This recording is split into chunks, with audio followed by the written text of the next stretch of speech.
Òkodoro Yorùbá tẹlifíṣàn. àwọn kan tó wá dìde nísìnyí wọ́n ní àwọn ruhani yìí náà làwọn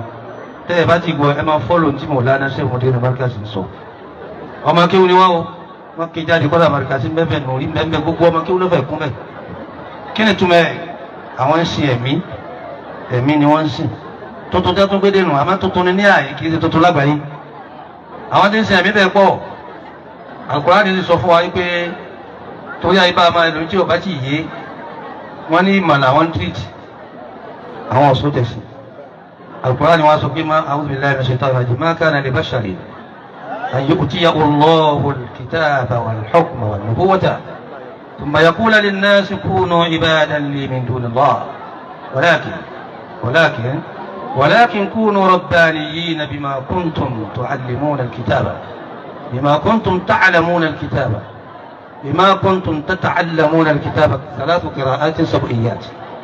من قراءات التجويد وكما هو متواتر وكما مشهورة وكما آحادي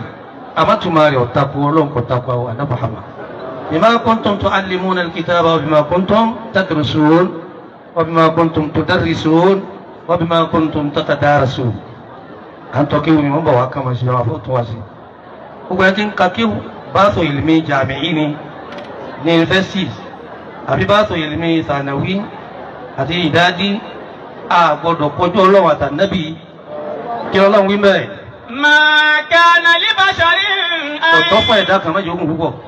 ọ̀tọ́ fún ẹ̀dá kan. yu'tiyahu Allahu al-kitaba wal-hukma wan-nubuwwah. kọ́lọ̀ ń bò ní mímọ̀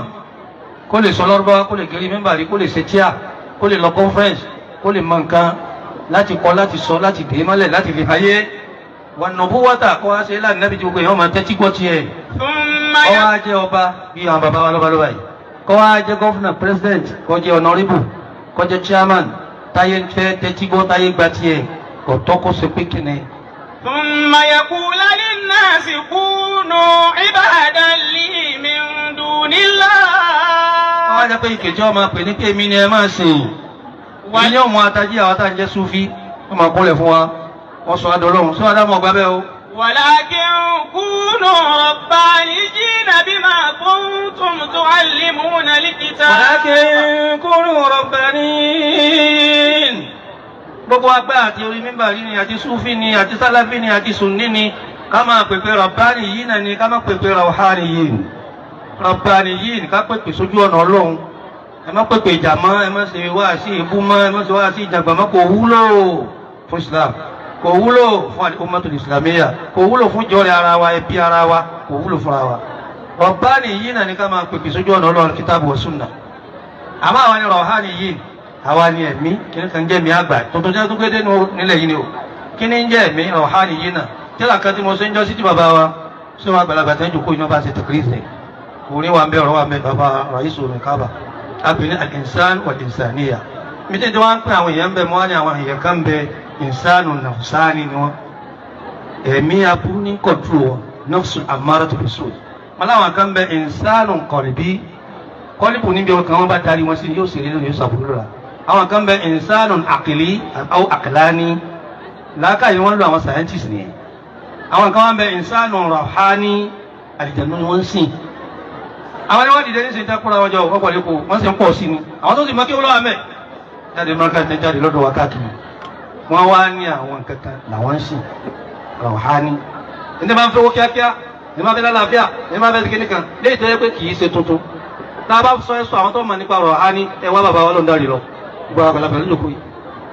nípa àlìjànnú àti gbogbo tọ́yẹ̀tà alákù pẹ̀lú ẹ̀ wọ́n máa kí wọ́n sì máa dúdú ẹ̀ ọ̀fọ́ lọ́wọ́ lẹ̀ tó fi pàdé Ọlọ́run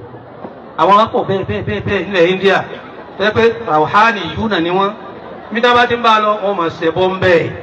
yọ́n láti jàǹdó tí wọ́n máa pè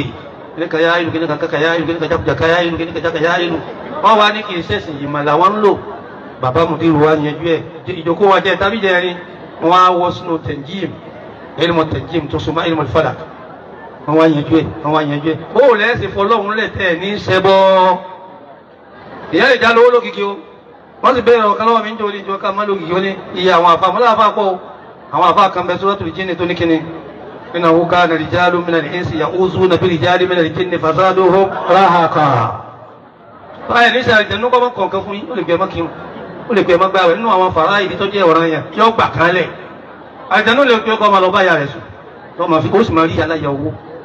àlìjánu lè gbé ọmọ bẹ́ẹ̀ yẹn sùn mẹ́rin kó ní ọmọ bá sùn wọ́n gbé kankan wá tọ́lọ́wọ́ ọ̀fẹ́ tà nábì ọ̀fẹ́ lẹ́yìn ìgbà tẹ́ kí náà òkè usulu fiqh usulu tafsir usulu gbogbo usulu hadith lábẹ́ sí káàdà lábẹ́ mọ̀dúnrún market ẹ̀ wá ń pè yín ní rawhaniyun ẹ̀ jẹ́ rabbaniyun náà takirisu tíra náà bàbá wa rẹ̀ sọ̀rọ̀ káàbà lọ́ba ṣe nínú ẹ̀ lọ́wọ́ àwọn àtàjọ ọmọ kéwú kéékèèké abáyíṣáka ló ṣe é dà yìí bá a bá sọ̀rọ̀ àárín jẹ́ni ọlọ́run àti ní jẹ́ni ayé ọlọ́jà gúnlẹ̀ dáadáa ẹjẹ́ àṣẹ̀sán rí fáwọn tó ṣe lè fún wa nù bàbá nù ìyá nù ẹbí nù ara ẹjẹ́ a máa fáwọn àgbà lọ́wọ́